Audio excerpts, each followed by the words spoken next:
बरहे बरिस सुगना पाले और सुगनी पाले रे सुगना जाई बैठे अमवा के डड़िया पीजड़वा मोरा सुन भये रे सुगना जाई बैठे अमवा के डड़िया पीजड़वा मोरा सुन भये रे रान परोसिन तू ही मैया तो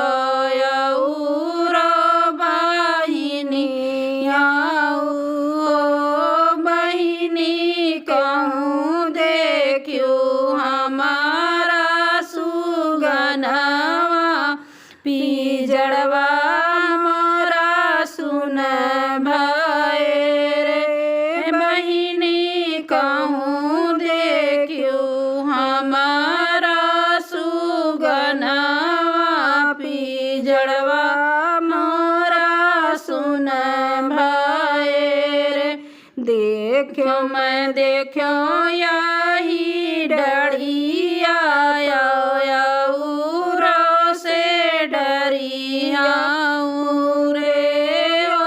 रे वह तो बैठे अमवा के डरिया तो पता भोजन कर रे यारे वह तो बैठे अमवा के डरिया तो पता भोजन कर रे बरहे बरस बेटा पालो और बेटा पाले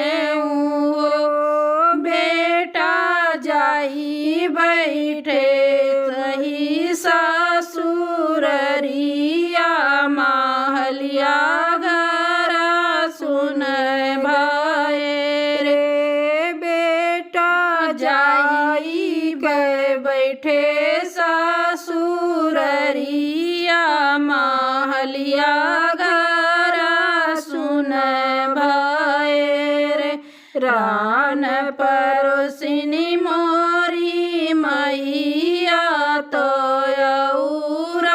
बहिनी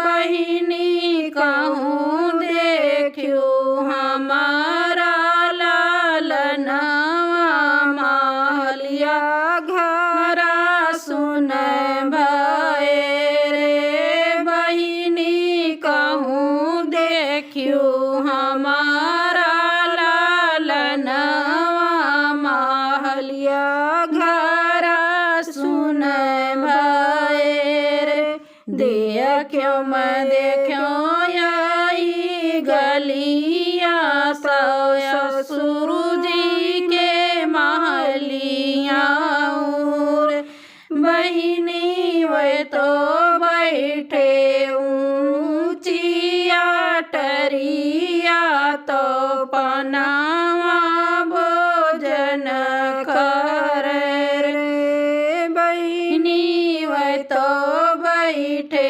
ऊंचिया टरिया तो पनावा भोजन कर रे जोगिया बेलस दई के आवार मड़वा सीता डेउड़िया में ठाड़ जी जोगिया बेलस दई के आवार मड़वा सीता डेउड़िया में ठाड़ जी बिखिया तो देहु रानी ऋषि के दुलारी हम दशरथ जी के भाट जी बिखिया तो देहु रानी ऋषि के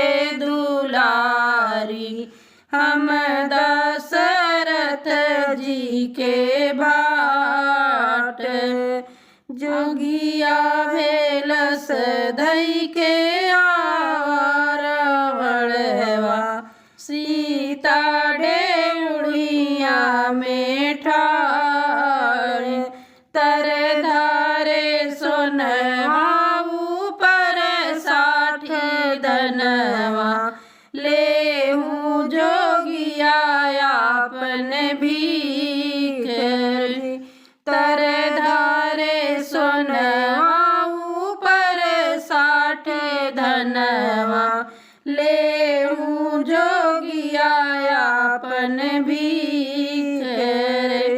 रेखवा भीतर भिक्षा नहीं ले सीता रेखवा बाहर के देउरी। रेखवा भीतर होई के नहीं ले भिक्षा रेखवा बाहर होई के देउरी।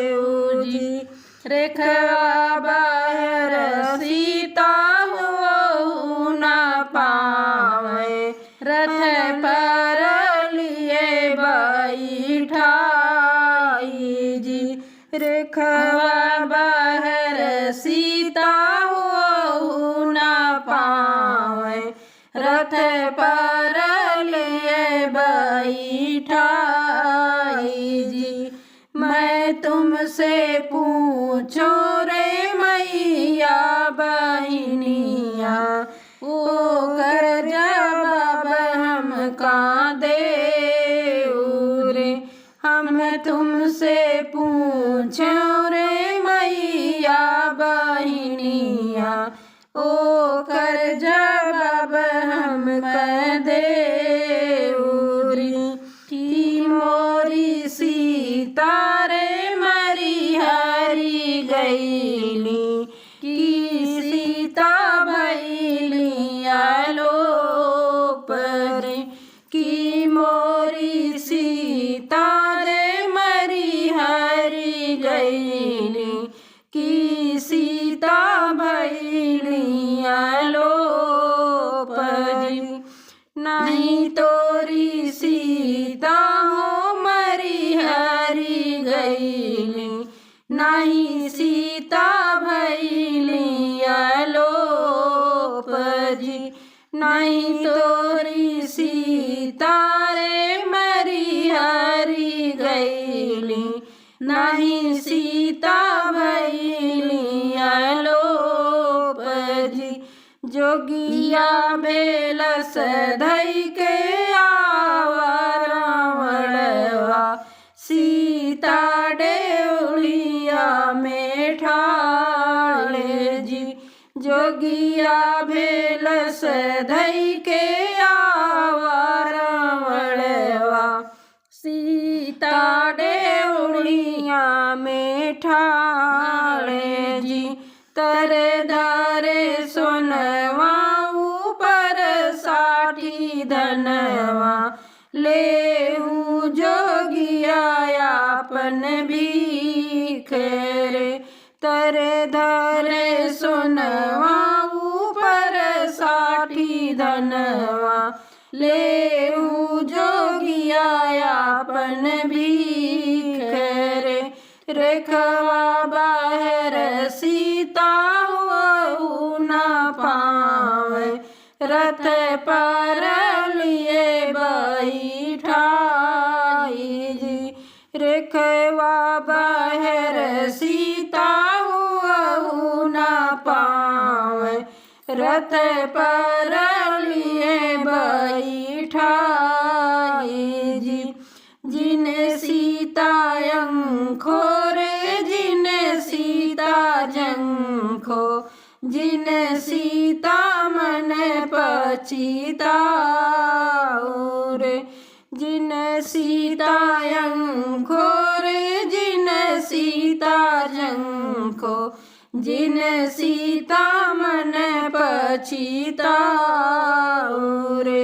सीता के बदले मंदोदरी लईबे लंका गरद होई जाई जी। सीता के बदले मंदोदरी का लईबे लंका गरद होई जाई।